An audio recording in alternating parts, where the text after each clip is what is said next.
सुनो। हाँ, तुम ही सुनो। आज जो कहानी मैं सुनाने जा रही हूँ ना, वो कोई खेल नहीं है। ये हवेली जिसकी दीवारें अब भी सिसकती हैं, जिसकी खिड़कियां आधी रात में खुद ब खुद खुलती है, जहां जो गया वापस नहीं आया। हाँ, सच कह रही हूँ। और आज तुम भी उस हवेली के अंदर जाने वाले हो। सोच लो, बाहर रास्ता अभी खुला है, पर अगर एक बार इस कहानी में घुस गए तो लौटना मुश्किल है। तो चलो, तैयार हो जाओ। हवेली की कैद शुरू होने वाली है। बोल दूं एक बात, डर के मारे लौटोगे तो मत कहना मैंने पहले नहीं चिताया। दिन मौसम बहुत अजीब था। हवाएं कुछ ज्यादा ही तेज चल रही थी। मैं अपने गांव के बाहर वाले पुराने कुएं के पास से गुजर रही थी। पता नहीं क्यों दिल में एक अजीब सी घबराहट हो रही थी। ऐसा लग रहा था जैसे कोई मुझे दूर से घूर रहा हो। पीछे मुड़कर देखा तो दूर वो पुरानी हवेली दिखी। वही हवेली जहां बचपन से सब मना करते थे जाने को। कहते हैं वहां किसी औरत की रूह भटकती है। मैं तो हमेशा हंस देती थी इन बातों पर, मगर उस दिन कुछ अलग था। हवेली के खिड़कियों से हल्की हल्की रोशनी झांक रही थी। वो कैसे हो सकता है? वो तो सालों से बंद पड़ी थी। पता नहीं क्या सोचकर मैं उसके गेट तक पहुंच गई। अजीब सी ठंडी हवा चली। गेट खुद ब खुद चर्रर की आवाज करते हुए हुए खुल गया। अंदर चारों तरफ सन्नाटा, लेकिन एक हल्की सी हंसी की आवाज आई। औरत की थी, बहुत डरावनी। दिल थक थक करने लगा। मैंने धीरे से अंदर कदम रखा। फर्श पे धूल थी, मगर उन धूलों पे ताजा पैरों के निशान भी थे। किसी ने अभी अभी यहाँ चलकर गया था। मुझे लगा कोई मजाक कर रहा है। मैंने आवाज लगाई, कौन है? तभी सामने वाली दीवार पर कुछ लिखा हुआ चमकने लगा, लाल रंग से। तू भी यहीं रहेगी। सांस अटक गई मेरी। पीछे मुड़ी तो देखा एक औरत झुकी हुई थी, बाल चेहरे पर, हाथों से जमीन को खुरचती हुई। उसके लंबे टूटे फूटे नाखूनों की खरोंचें जमीन पे गहरी लकीरें छोड़ रही थी। वो धीरे धीरे मेरी तरफ खिसकती आ रही थी। उसकी फटी साड़ी, सूखे होंठ और सूनी आंखें। ऐसा डर पहले कभी नहीं लगा था मुझे। तू क्यों आई यहाँ? तुझे भी मेरी तरह हमेशा यहीं रहना होगा। उसकी आवाज कानों में पिघले शीशे जैसी घुस रही थी। मैं चीख के भागने लगी, मगर दरवाजे अपने आप बंद हो गए। खिड़कियां बंद, कोई रास्ता नहीं। उसने मेरे पांव पकड़ लिए। ठंडी बर्फ जैसी उसकी उंगलियां, पूरा शरीर जम गया मेरा। उसकी सांसें मेरे कान के पास। अब तू मेरी कहानी बनेगी। लोग तेरे बारे में सुनेंगे जैसे मेरे बारे में सुना करते हैं। मेरी आंखों के आगे अंधेरा छा गया। अब जब भी कोई लड़की उस हवेली के पास से गुजरती है, उसे मेरे चीखने की आवाज सुनाई देती है, क्योंकि अब मैं भी वही हूँ, उसी हवेली में, उसकी तरह, हमेशा के लिए। पता नहीं कितने दिन बीत गए उस हवेली में। दिन रात का कोई हिसाब नहीं रहा। यहाँ सब कुछ अजीब है। समय भी थम सा गया है। हवेली के हर कोने से सिसकियों की आवाज आती है, जैसे कई और आत्माएं भी यहाँ कैद हों। एक रात जब मैं हवेली के पुराने बरामदे में बैठी थी, तभी एक खटखटाहट सुनाई दी। दरवाजे के पास कोई खड़ा था, धुंधली सी परछाई, कोई आदमी या शायद उसकी आत्मा। वो धीरे धीरे मेरे पास आया। उसकी आंखें लाल थी, जैसे बरसों से रो रहा हो। कौन है? मैंने धीरे से पूछा। वो बोला, मैं भी इस हवेली में फंसा हूँ, तेरी तरह, बहुत सालों से, पर कोई रास्ता है बाहर जाने का। मैं चौंक गई। रास्ता? क्या सच में यहाँ से बाहर निकलने का रास्ता है? उसने हाथ बढ़ाया। लेकिन इसकी कीमत चुकानी पड़ेगी। क्या कीमत? उसने मेरी तरफ झुक के फुसफुसाया। किसी नए को बुलाना होगा, कोई नया जो इस हवेली में कदम रखे। उसकी जगह तू आजाद हो सकेगी। दिल कांप गया मेरा।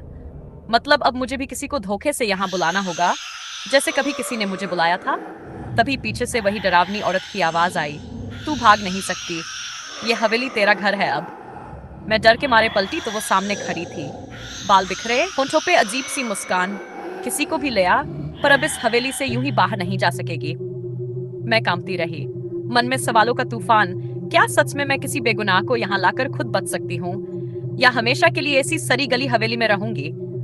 अचानक हवेली के बाहर से किसी के कदमों की आवाज आई। कोई इस तरफ आ रहा था। मेरी सांसें तेज हो गई। क्या ये मौका है? क्या मैं बच सकती हूँ? लेकिन वो कौन था? आदमी, औरत, बच्चा? मैं धीरे धीरे खिड़की के पास गई, पर जैसे ही बाहर झांका, जो देखा वो मेरी रूह तक को हिला गया। क्या देखा मैंने? खिड़की से झांका तो देखा, दो आदमी बाहर खड़े थे। गांव के ही लग रहे थे, सिर पर पगड़ी, कंधे पर लाठी, शायद शिकार करने जंगल जा रहे होंगे। उनमें से एक ने हवेली की तरफ देखा, सीधा मेरी आंखों में। कसम से ऐसा लगा जैसे उसने मुझे देख लिया हो।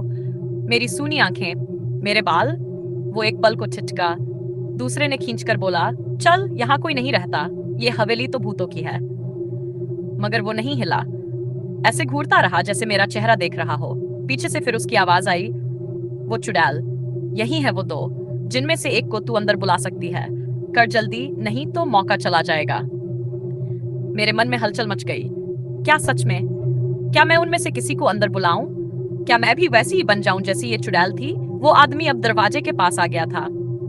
उसके कदम धीरे धीरे अंदर की तरफ बढ़े। उसने दरवाजे पर हाथ रखा। मेरी धड़कन जैसे रुक गई। अरे ओ, अंदर कोई है क्या? उसकी आवाज गूंज गई हवेली के सन्नाटे में। मैं चाहती थी चिल्लाकर बोलूं, मत आओ, भाग जाओ, मगर मुंह से आवाज ही नहीं निकली, जैसे किसी ने गला दबा दिया हो। वो आदमी दरवाजा खोलने ही वाला था कि उसके दोस्त ने खींच लिया। पागल है क्या? मरना है तुझे? दोनों तेजी से मुड़े, भाग गए जंगल की तरफ। मैं वहीं खड़ी रही, कांपती हुई। पीछे से वो चुड़ैल हंसी। बड़ी दयालु बन रही थी तू, पर अगले कोई और होगा। जो भी यहाँ आएगा उसे तू ही बुलाएगी, समझी? मेरी आंखों में आंसू आ गए। मैं क्या करूं? हमेशा ऐसे ही फंसी रहूं या किसी मासूम को अपने लिए कुर्बान करूं?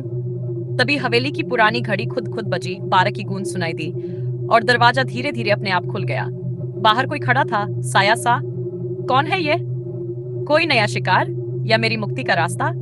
दरवाजा पूरा खुल चुका था। बाहर खड़ा वो साया अब साफ दिख रहा था।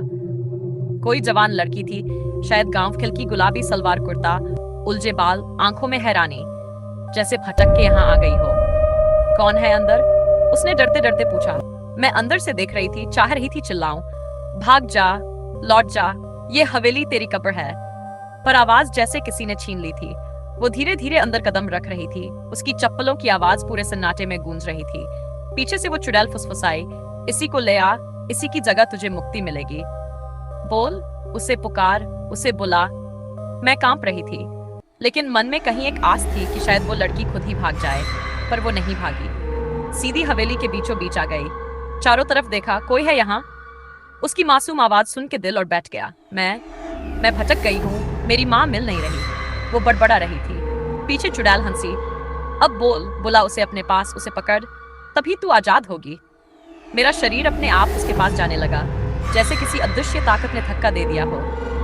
मैं चाहकर भी रुक नहीं पाई। उस लड़की के बिल्कुल सामने पहुंच गई मैं। मेरी सांसें तेज, हाथ ठंडे। उसने मुझे देखा, डर गई, पीछे हटने लगी। कौन हो तुम? ये जगह क्या है? पर मैं बोल नहीं पा रही थी। मेरे मुंह से आवाज ही नहीं निकली। आंखों में आंसू भर आए। वो अब भागने को पलटी, पर हवेली के सारे दरवाजे अपने आप बंद हो गए। नहीं भाग सकती अब वो, तू भी नहीं।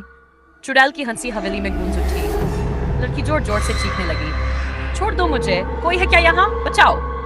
मैं पास गई, बस एक झटका देना था। एक बार उसे छू लूं तो शायद मेरी मुक्ति मिल जाती, लेकिन मैं रुक गई, नहीं कर पाई। वो बेगुनाह थी, मेरी तरह।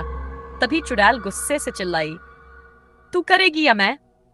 आग जैसी ठंडी हवा चारों तरफ फैल गई। हवेली की दीवारें कांपने लगीं। उस लड़की ने डर के मारे आंखें बंद कर ली, और तभी सामने से कोई आया। वो आदमी धीरे धीरे हवेली में घुस आया। लंबा सा, पतला सा, आंखें गड्ढों में धंसी हुई, चेहरा ऐसा जैसे बरसों से सूरज नहीं देखा हो। अजीब सी मुस्कान थी उसके चेहरे पर, जैसे वो मुझे पहचानता हो, या शायद इस हवेली की हर रूह को। उसने आते ही उस लड़की को देखा, जो एक कोने में सिमटी कांप रही थी। लड़की ने रोते हुए कहा, भैया, मुझे यहाँ से निकाल दो, प्लीज, मुझे यहाँ नहीं रहना। मगर वो आदमी कुछ नहीं बोला, बस सीधा मेरी तरफ देखा, सीधा मेरी आंखों में। तू भी नया है? मैंने मन ही मन सोचा, मगर नहीं, उसकी आंखों में वो डर नहीं था जो हर नए चेहरे में दिखता है। उसके चेहरे पर अजीब सी शांति थी, जैसे सब जानता हो। इन दोनों में से एक को चाहिए इस हवेली को। वो बड़बड़ाया, या तो तू रहे या ये लड़की। मेरी रूह कांप गई। तू कौन है? उसने पास आकर फुसफुसाया। मैं भी कैदी था इस हवेली का, लेकिन मैंने भी किसी मासूम को लाकर अपनी जगह खाली की थी, तभी आजाद हुआ। पर अब तू चुन, जल्दी कर, वरना ये चुड़ैल दोनों को निगल जाएगी। मैं एकदम पत्थर बन गई थी। क्या करूं? उस मासूम लड़की को ऐसे फंसा दूं या खुद हमेशा के लिए यहां सड़ती रहूं? तभी हवेली की दीवारों से खून रिसने लगा, हर तरफ चीखों की गूंज। चुड़ैल का चेहरा सामने। अब वक्त खत्म हो रहा है, जल्दी कर। लड़की रोते रोते बेहोश होने लगी। उसकी सांसें थमने लगी। उस आदमी ने मेरी कलाई पकड़ी।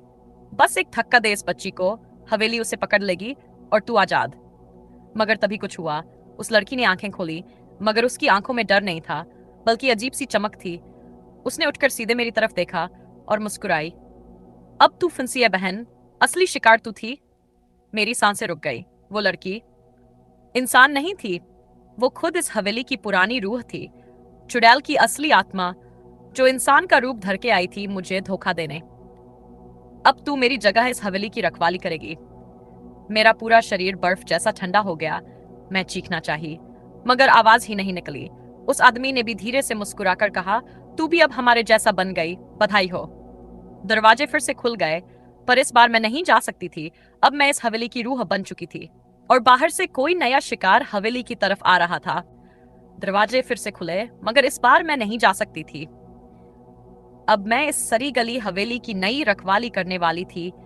वो चुड़ैल और वो आदमी धीरे धीरे मुझसे दूर होते गए, दोनों के चेहरे पर वही भयानक मुस्कान। और मैं अब इस हवेली की कैदी थी, हमेशा के लिए। तभी हवेली के बाहर से किसी के कदमों की आहट सुनाई दी। कोई नया शिकार, कोई नया बेगुनाह। मेरे होंठ अपने आप फड़क उठे, अंदर से अजीब सी हंसी निकल पड़ी। आजा बेटा, आजा। बड़ी देर से तेरा ही इंतजार था इस हवेली में।